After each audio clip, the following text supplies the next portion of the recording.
What's up guys, magandang hapon sa ating lahat, lalo na sa ating mga solid subscribers sa Lakas ng Puso TV dito sa YouTube channel. At ito mga ka-idol, meron na tayong update sa kaso ni Ronald Bato de la Rosa, ang ating senator ng bansang Pilipinas na mayroong warrant of arrest mula sa ICC, sa International Tribunal mga ka-idol. At ito naman po, dahil sa kanilang pursige para maapila ang kaso dito sa Pilipinas para harangin yung pag-aresto ni Ronald Bato. Ito mga ka-idol, basahin natin itong desisyon ng Korte Suprema.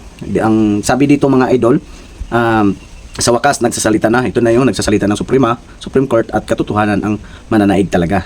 Kaya sa isang landmark ruling official na pinatigil ng Korte Suprema ang anumang pagtatangka na arestuin o isuko si Senador Ronald Bato de la Rosa sa ICC anumang dayuhang autoridad.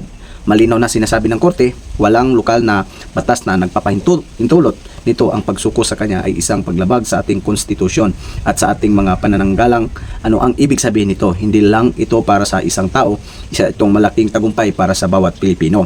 Walang otoridad ang ICC dito. Umalis kami sa Rome Statute noong 2019. Ang kanilang mga utos ay walang bisa sa ating lupain. Ang Pilipinas ay sovereign ng independent. Mayroon tayong sariling mga batas o sariling korte at sariling sistema ng hustisya. Sa loob ng mahigit ng 125 na taon na ngayon, walang dayuhang kapangyarihan, walang dayuhang korte, walang dayuhang utos ang namamahala sa atin. Walang sinuman, hindi ang Pangulo o sinumang opisyal ang may kapangyarihan isuko ang mga Pilipinos sa ibang bansa o ibinta ang ating soberanya para sa politika. Pinipigilan nito ang pag-abuso ng paggamit ng mga dayuhang kapangyarihan upang ayusin ang mga marka o patahimikin ang mga kritiko sa loob ng maraming buwan. Nakarinig kami ng mga kasinungalingan, dapat nating igalang ang mga internasyonal na katawan o ang mga warrant ay nalalapat sa lahat ng dako. Ngayon malakas at malinaw na sumagot ang Korte Suprema, hindi wibow sa walang dayuhang master. Nauna ang ating konstitusyon.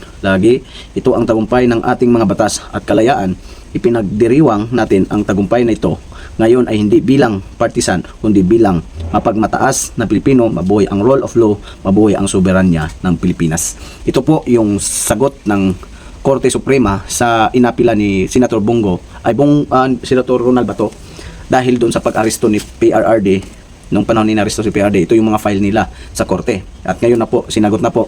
Dahil nga, naalala ninyo, nagkagulog po doon sa Senado dahil mayroong warrant si Senator Bato de la Rosa sa ICC. At ito nga, si Senator Farmer Trillanes pa ang nagdala sa warrant kasama ang mga NBI doon sa loob ng Senado. Kaya nagkaroon po ng hindi maganda pagkakaunawaan sa loob ng Senado. Kaya nga nagkagulo sila doon noong nakaraang buwan, no, mga kababayan natin. Ito na po ang sagot na siguro pang dumating na ito kay Senator Bato, malaya na siya dito sa Pilipinas na maggala-gala or babalik na sa Senado para ipagpatuloy yung serbisyo niya para sa bayan. Kaya alam nyo po mga kababayan, talagang hindi tumitigil ang mga kritiko ng mga Duterte. Lahat ng mga kritiko ay talagang gusto nilang babagsakin, gusto nilang para maisatuparan yung kanilang impeachment kay BP Sara. Kaya nga guys, nagkaroon na naman po sila ng pre-trial.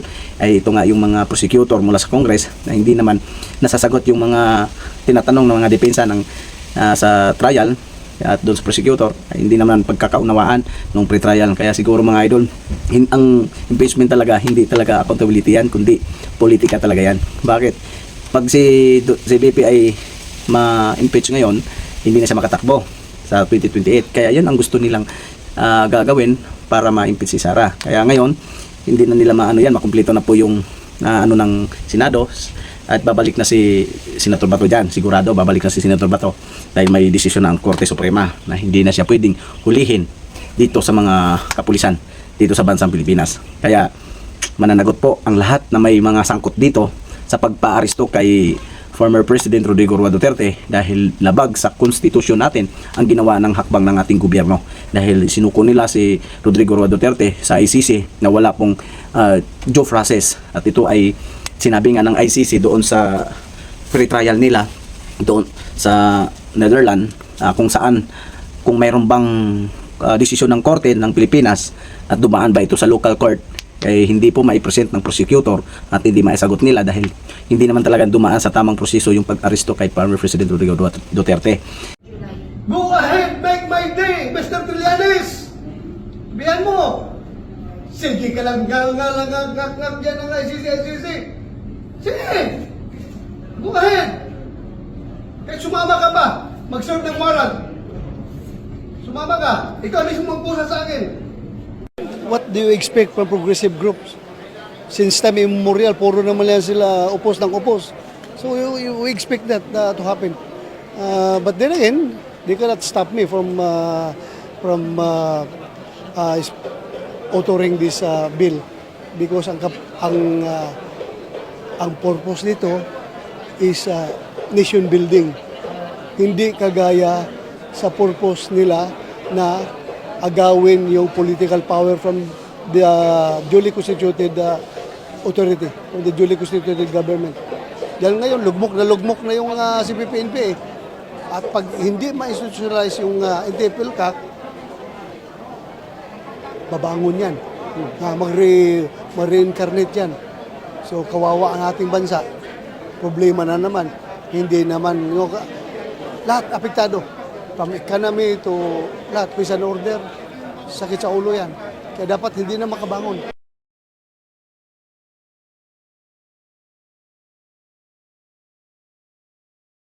Sir, kamusta? Sir, Bakit kayo malis? Sir, Natatay nga ako. Sir, may information daw sir about your TRO, sir. TRO, sir. Meron ng decision. Wala pa akong dumating sa akin. Information that some NBI operatives now were on the way to the Senate, sir. Okay? Ano yung problema? Ngayon, sir, ay balik ka ng session hall. You will continue to attend the session, sir. So, sir, wala talagang kahit anong impormasyon na meron ng ruling yung Supreme Court? Wala akong dumating sa akin. Kung may dumating naman NBA agent, sir, paano niyo po haharapin yun? Sir, sa tingin niyo po yung protective custody ng Senado mananatili kung sakali lang, sir, na madena yung TRO? I don't know. Depende sa liderato ng Senado. Tanong. So as of now, sir, no information if na-granted TRO or not. Sa inyo, sir. Wala pa pong sinasabi sa territory. Ongoing daw, sabi niyo ito yun. Sorry, sir, ongoing daw po yung ano. Ongoing na alin, sir. Sir, alin daw po yung ongoing, sir?